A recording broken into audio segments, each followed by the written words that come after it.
Hey YouTube! Welcome back to my channel. I'm Artsume Shae, if you didn't know already.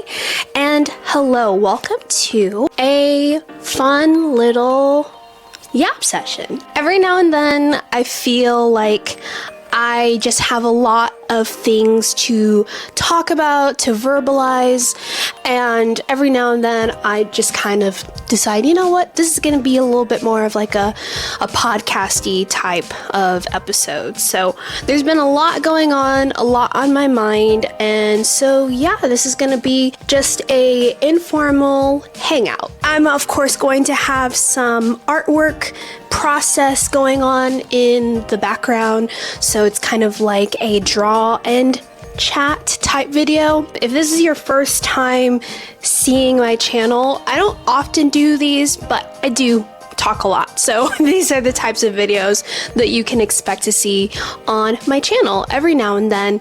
And yeah, it's kind of like a bit of an update on just how things have been going, and hopefully it can serve as some fun background for you as you are drawing, as you're cleaning, and all of the above. So if you are interested in seeing some other things I have going on, definitely keep hanging around, and if you're interested, definitely subscribe to the channel and like this video. But yeah, I have, you can't see, she's out of frame, but a freshly groomed little girl. I'll try to insert some picture or video of Willow's new haircut. She looks so cute, and yeah, is well overdue because the last time I got her groomed was in December.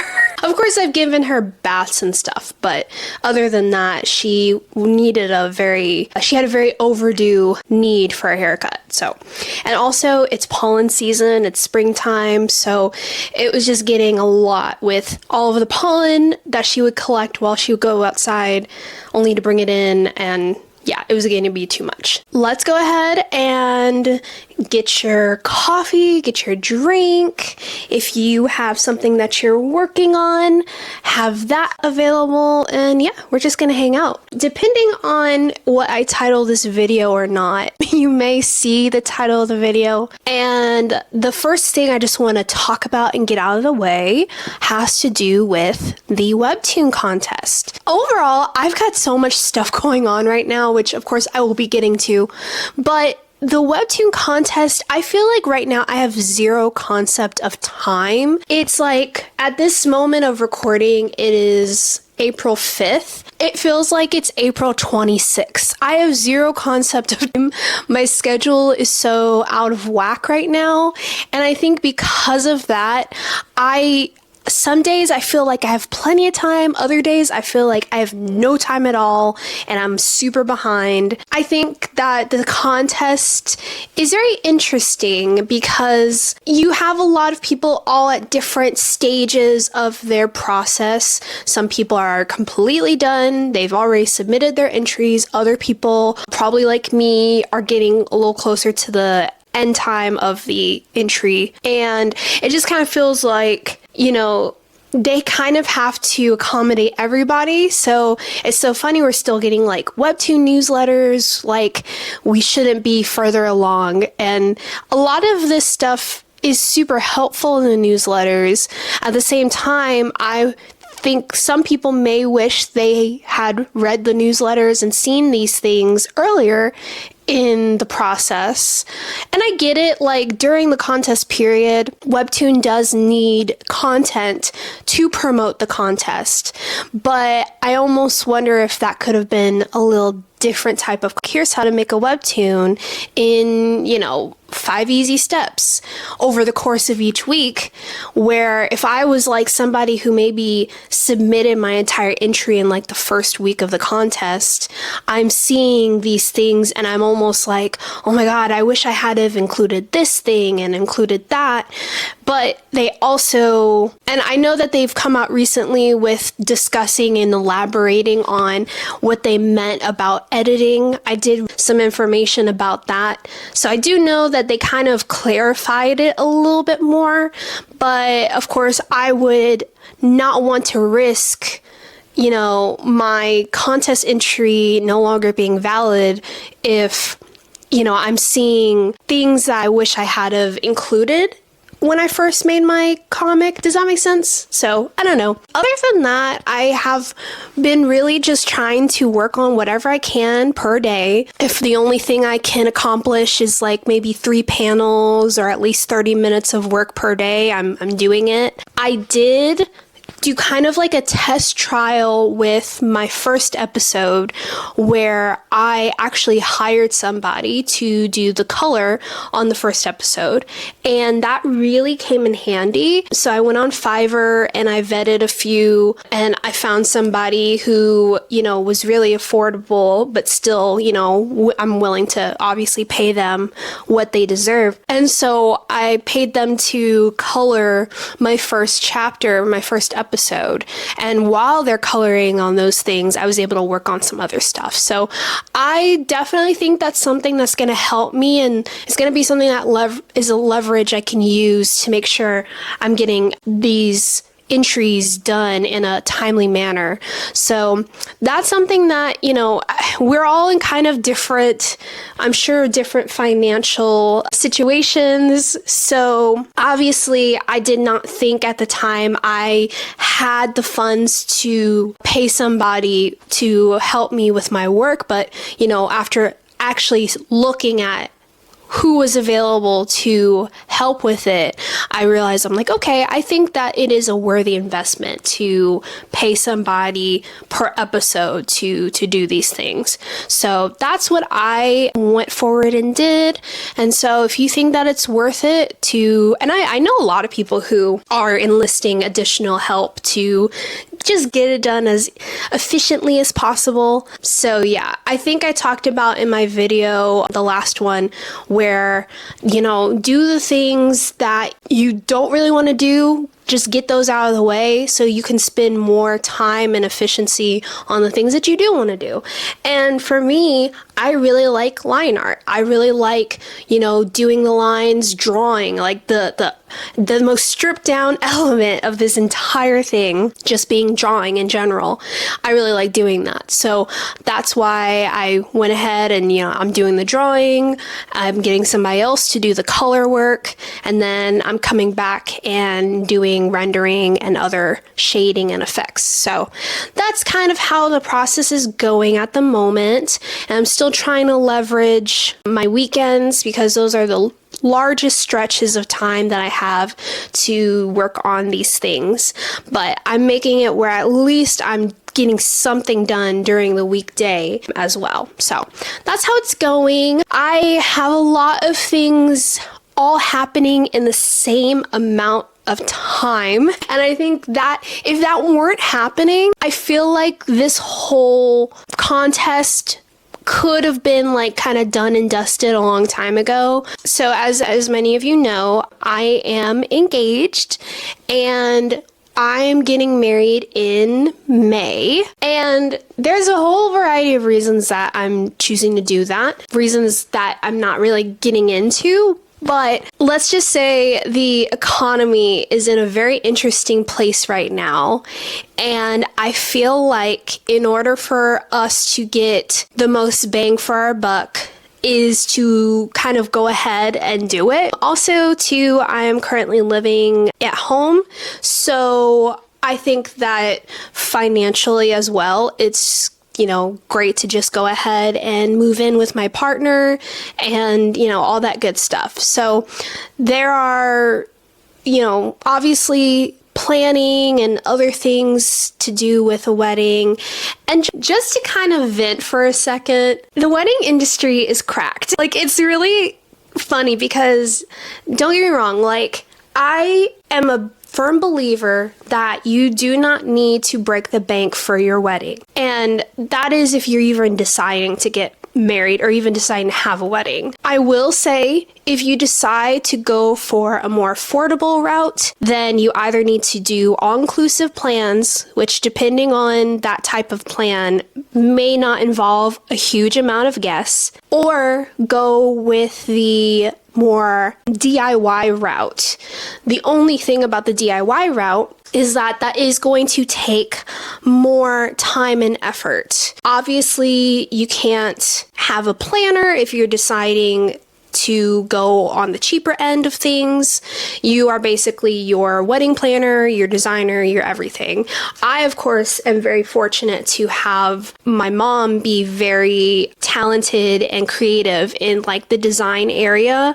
So she's come in handy and has really taken this whole thing and just kind of like ran with it. We're looking at these different vendors, and arguably, most people who are getting married for the very first time. I would argue that like a majority, 80 to 90% of people getting married are getting married for the very first time. It's just like there are a lot of hidden fees, let's just say that. In some of the venues, you know, you'll look at what they're offering, you'll calculate the price, and you'll have an estimate. And then once you reach out to them, they then say what their estimate is, which now involves sales tax, which now involves service fees and all this other stuff and so many other fees tacked on to it.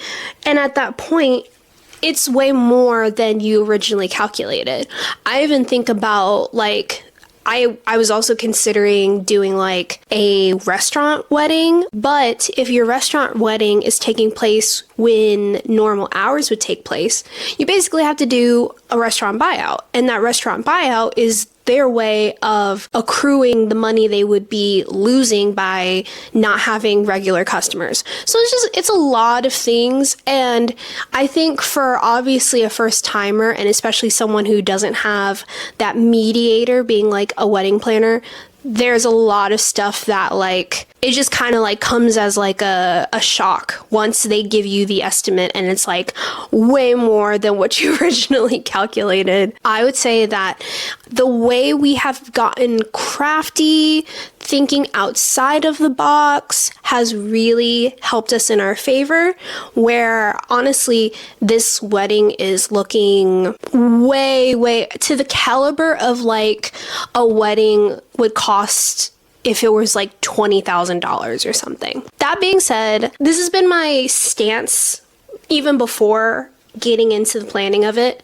I would say that whether it's something simple as a courthouse wedding or something that is maybe a little bit more elaborate, I always recommend going like really big with it. Because honestly, we were thinking about doing an elopement. And an elopement would probably be something that we could still make look really good within the price and within the budget that we have planned. So, you know, if we did decide to do an elopement or a courthouse or whatever, obviously I would like get a really nice dress. I would make sure my makeup, my hair, all that stuff was done. Obviously get a photographer and, you know, invite like our close family and, you know, go to a really nice restaurant afterwards. Like, I think that I would still do something really extra. That's basically what I'm saying. Like, even if it's something super minimal, still be extra about it. Like, still go crazy and like be really fancy and extra and like, yeah, I guess that's kind of what I'm saying is that I would still decide to make it really big and make it like an event. Hey, girl. Yes, baby. You want to show everybody your pretty coat? You got so pretty. And your little springtime. And your springtime score. And you smell so good. She's not stinky no more. You say hi? Little. It's a baby. She's like, Mommy, why aren't we playing? Anyway, that's like the end of my wedding conversation. I mean, I don't know if that's like interesting at all. Like I said, you might not even be in the thought process of it. But, you know, for anybody who is or plans on it in the future, you know, just, I would say at the end of the day, always make sure that you are doing what matters to you and your partner. That's really kind of what's been like my North Star. You know, at the end of the day, one, you need to live after your wedding is those you two. So, but yeah, that is the spiel on that. So that's happening at the same time as the Webtoon contest, and I love that. Let's see what else. So honestly, February was very interesting. It's crazy to think that's already April. Ugh. But anyway, February was very interesting because a few things happened. One really great thing and then another not so great thing. The really great thing is that I am beyond happy that I started a new job and that I'm no longer working at my old job. And I've kind of hinted at it. I'm not going to give out, names or descriptions or anything just for my own privacy, but I am so grateful that I got a new job. If you're watching this and you know me personally, you know how stressful and annoying that last job was. And now I have a new job, and that's, like I said, that's great, because the other one was very toxic, and management, you know how it is. So yeah, I got a new job and that was great. And I think that's kind of like, when you get something new goes on in your life and you kind of have to adjust. That's kind of what it was like. I think it was a little hard for me to work on stuff or put out content because, I had just so many new things happening in life that were, needing my attention. Another thing that was needing my attention, annoyingly, is that my car broke down. I think that happened maybe in March. Yeah, I think it was March.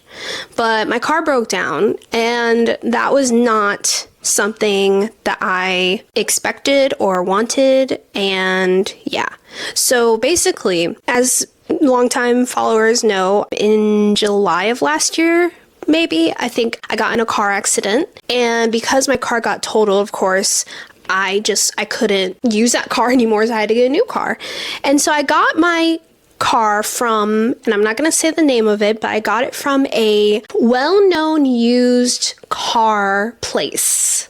And there's a few of them. So anyway, I don't know why I'm trying so hard to protect these people. So I got my car. It was a 2017 car, and I really liked it. It was an SUV. It was bigger than a car I would typically get, because initially I had a compact car, my Hyundai Elantra. My sweet baby girl. I had her for 10 years, but then I went and got a different one. It was a 2017 car, and yeah, it was fine. And all these places, they have their own little protection plan, their own their warranty, and I decided not to get the warranty because at the time, you had to purchase the warranty at the time that you got the car, and I just couldn't afford getting the car and also the protection plan. And I was going through my bank to make sure that, I had that security for my car payment. So I didn't get that, but they told me within 90 days, if anything was not quite normal or whatever, that they would take care of the issue free of charge. I was like, okay, cool. So, I'm driving it for a few months, and I'm noticing that the ride isn't very smooth, and my car is kind of stuttering as I'm trying to drive down the road. So I brought it in and I told them situation. They're like, okay, well, let's try and see what a transmission flush would help with. I'm like, okay, cool.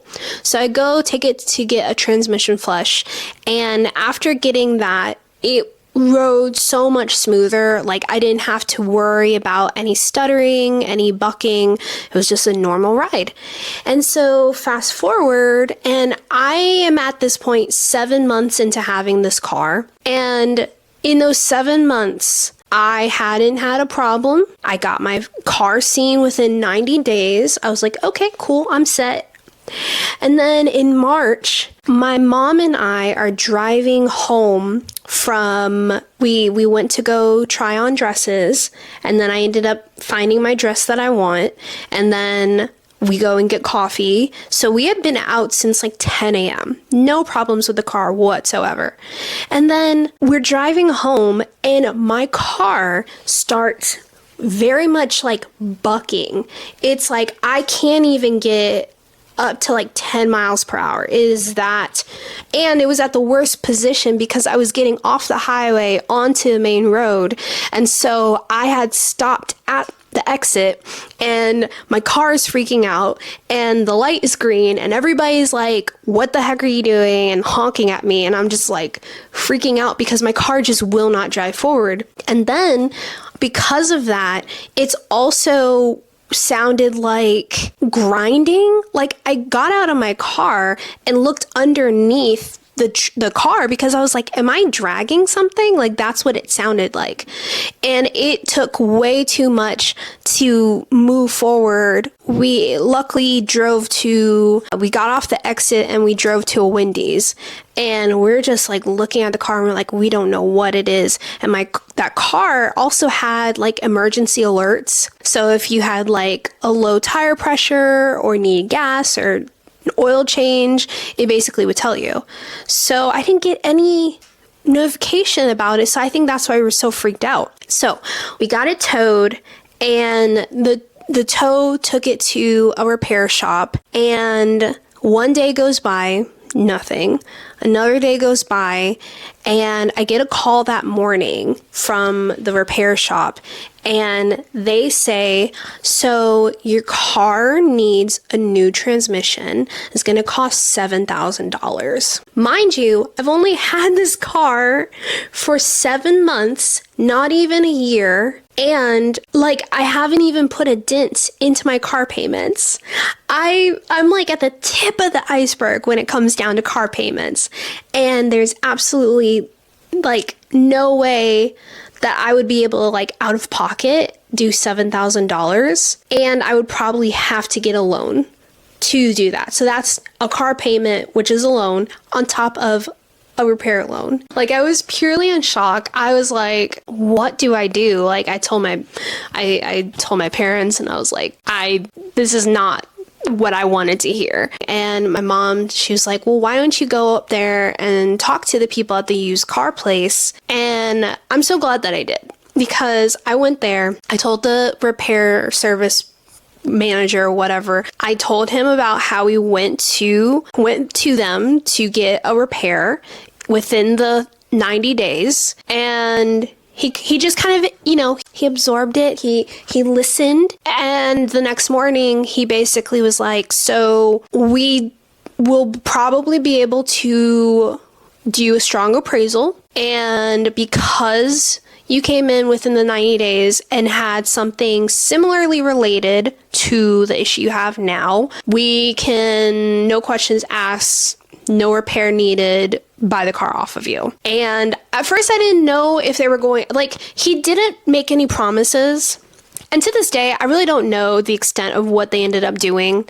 I do know that they basically bought the car back from us in full. So they paid off my loan completely, basically cut me a check for what the car was purchased for. And yeah, that was extremely, extremely helpful. Like, I mean, I don't really know what else they could have done. And even still, I don't know why they were able to just buy the car back. Now, does that mean they're going to pay $7,000 to get a new transmission in that car so they can go back to selling it? Maybe. I don't know. But yeah, I just found that very interesting. But oh my gosh, that was a miracle. That was so incredibly helpful. And I'm so glad that I went and looked somebody in the face and talked to them about the situation, because I promise you it could have gone a completely different way. It just goes to show, like, it's easy for somebody to reject you over the phone or through email because people are able to like act a different way when they're behind a screen. But, as socially anxious as it may sound, going and just talking to somebody face to face can really come in handy. And I think I've seen that a lot in my life, where just going and talking to somebody, even not to ask them to do something, just to get information about it, can really, really work out. So at least that was my experience. But yes, I'm very grateful and blessed that I'm glad that I took my car in for those initial 3 months, because that is what probably would have messed me up in this recent situation if those two incidences were not linked in some way. So, but yeah, that was my March. And then I also was heavily looking for a new car because I did have to get a rental car. And even though my loan got paid off, I still had to wait for the check to arrive at my bank headquarters. So that was, a bit of time that I had to wait. Thankfully, it didn't last too long. I think it arrived within maybe 3 days or so.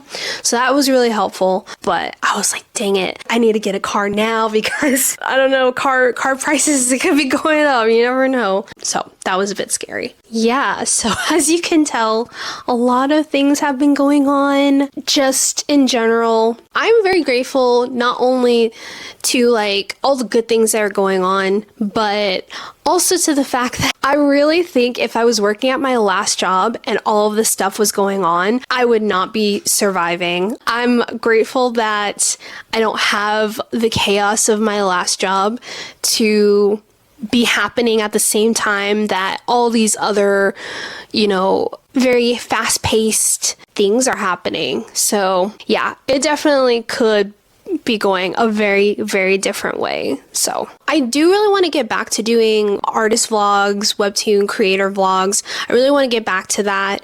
It's just that, and I know that I shouldn't be self-conscious, but my weekends really have not been eventful. And that's why I don't mind, sitting here talking to you guys while, being able to showcase some of my drawing process. That's practically what it would be. I've just been trying my hardest to get everything done in a timely manner during my weekends, so that way I can put a really big dent into my entry. But really, that's kind of all that's been happening these weeks. I typically don't vlog during the weekday because of work, but that was at my last job where I would be so tired at the end of the day coming home from work where I wouldn't want to record anything because it would just be a mess. So that's one of the reasons, but I have way more energy now at my new job when I come home from work that maybe I'll start vlogging throughout the week. Those at least have a little bit more eventful things going on. Other than that, I've been trying to be better about taking breaks and things. I really need to be better and more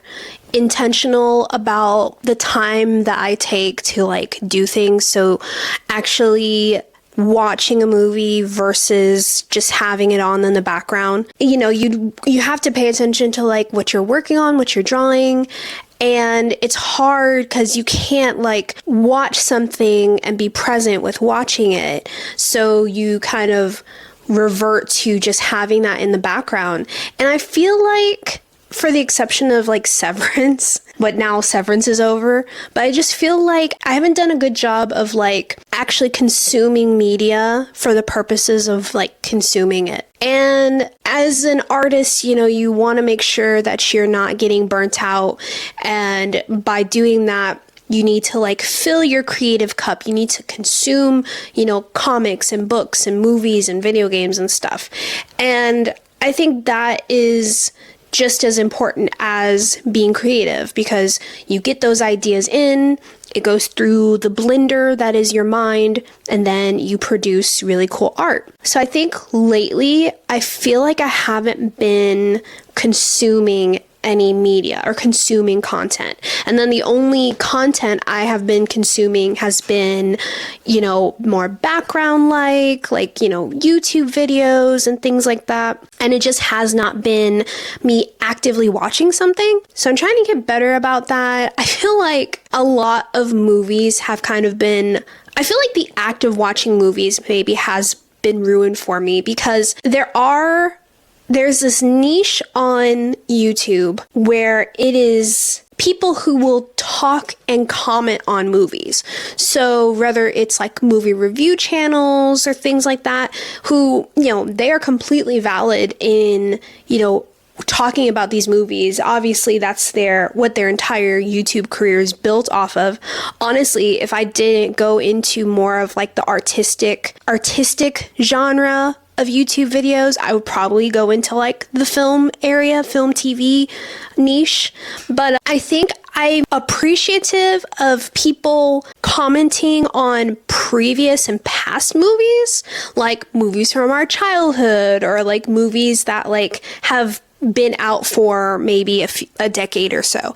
Like those types of movies, people talking about them isn't that big of a deal. But I also notice there's a lot of people who are talking about movies that are releasing in theaters, current movies, and I'm gonna admit it, sometimes I watch those videos talking about the movies that are just coming out versus actually going and watching the movies. And I don't know, I just feel like that's kind of ruined me participating and partaking in movie watching than before. It's like if you say for example the Minecraft movie, which it is what it is. It's a Minecraft movie. Obviously, a lot of critics and a lot of people have been skeptical of the movie now that it's out. I really haven't heard anything about it, to be honest, but people will talk about that movie. And because movies cost money, especially the act of going to a movie theater, it's almost rare that people will see a movie if they don't think it's going to be worth it.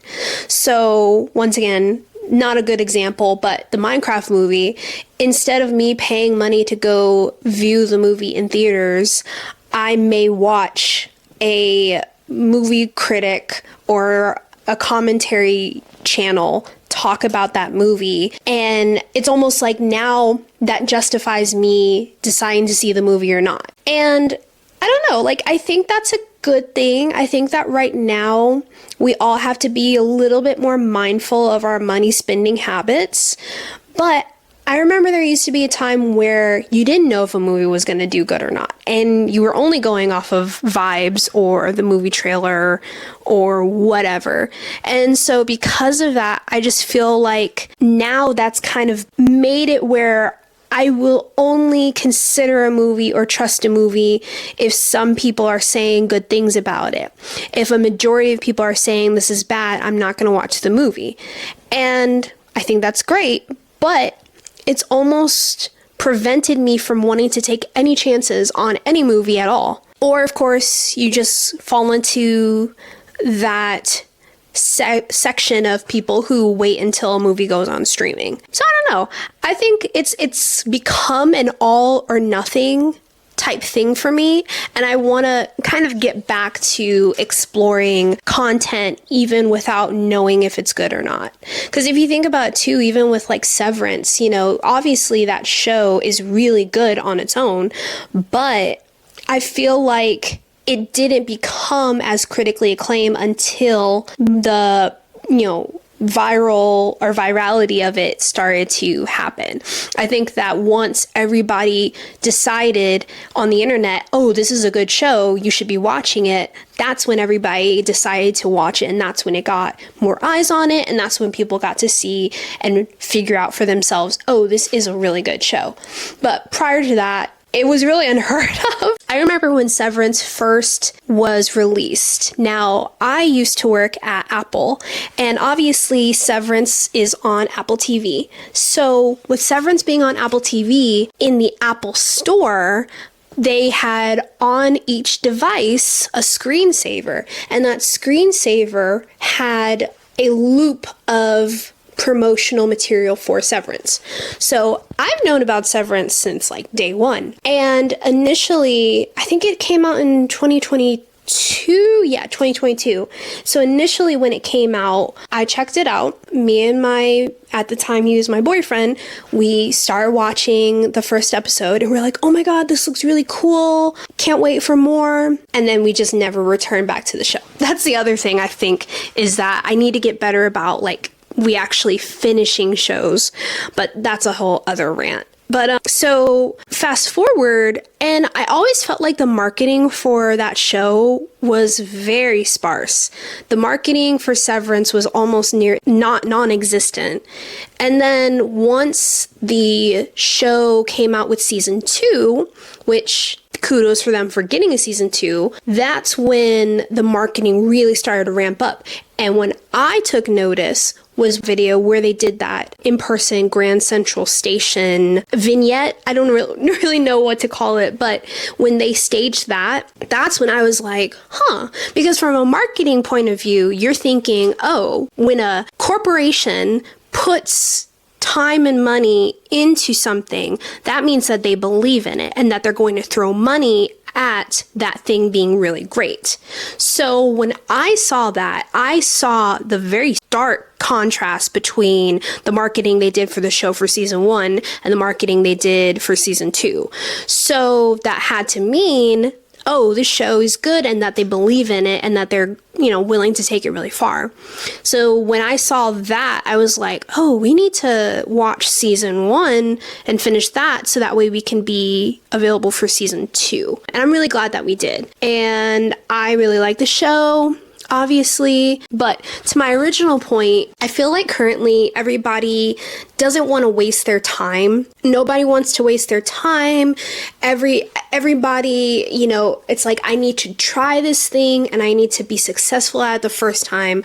I don't have time to fail. I don't have time to, spend trying and not succeeding at it the first time. It's kind of like that, like this very instant gratification. So I feel like that's the way it is in many areas right now where our attention span is just dwindling like crazy. So because of that, yeah, I know. See, everybody needs what they want right now, like her. But anyway, I just want to be, more open. And I think that comes from actually watching stuff and being intentional about watching those things. So, but yeah, Severance I really liked season 1. Season 1, man, if we had watched that and had to wait 3 years, I would have been pissed off like I was pissed off about season 2 of Squid Games. I'm not gonna lie, I was really upset because the way that Netflix marketed season 2 was as if it was going to be a full season. Never did they say season 2 part 1. They never said that. And other shows, especially on Netflix, have done that before. Like, for example, the most recent season of Bridgerton. They were transparent in the beginning about saying, oh, season, let's say, was it 4? Well, 3 if you're counting the main show instead of the spinoff. But they were like, yeah, Bridgerton season 3 part 1 is going to come out in these days, and then part 2 is going to release in these days. They were completely transparent about saying that. And they were Netflix. But then we watched season 2 of Squid Games, and that was basically season 2 part 1. Obviously I'm not going to, if you haven't watched Squid Games in general, you might not care. But if you haven't caught up on season 2, then you may not be aware of it. So definitely watch season 2. But yeah, I was like, this is not a full season. And I think that, a lot of shows, they'll end with a cliffhanger, or a lot of seasons will end with a cliffhanger, which I get it. I understand. But the cliffhanger, it kind of was like you're eating your cake and then you just can't finish the cake anymore.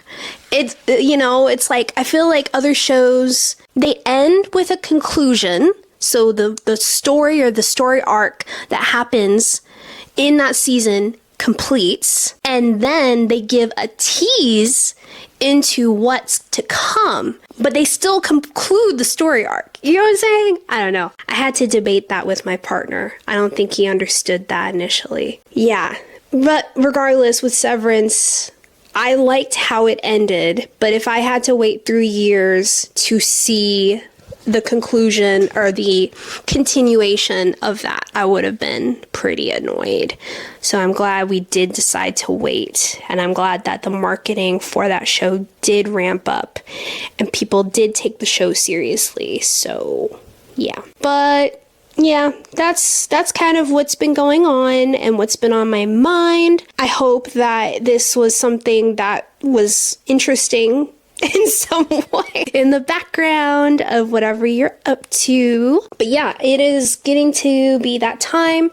I'm going to give this girl some much needed attention, and I'm going to go draw. But yes, thank you so much for listening and watching. If you haven't subscribed, definitely consider doing that. And also liking this video. And check out my webcomic Space Ultima. It is on Webtoon. But I will be announcing and putting more information out there about its contest entry re-release. Other than that, I hope that you guys had a great time chilling out with me, and I will catch you in the next video. Bye!